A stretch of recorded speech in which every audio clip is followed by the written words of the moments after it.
So in a big pot, we're going to saute our mushrooms with a little bit of beef broth, just a little bit. And then we're going to add in our broccoli and cauliflower mixture, and then some sliced carrots. Gonna go in next with some garlic, just a little bit, and then some cream of mushroom soup, the whole can.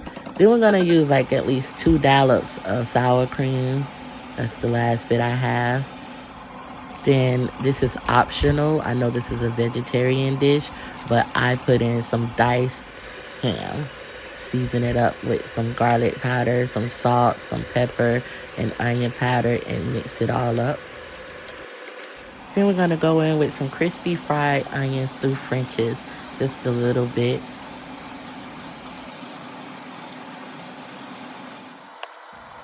This is the fun part, grating your cheese.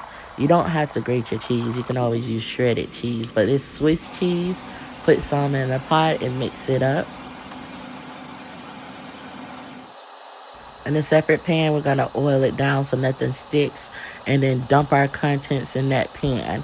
This is going in the oven on 365 degrees for 20 minutes.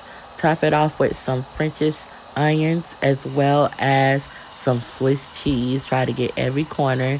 And then just for the looks, some parsley flakes. Then bam!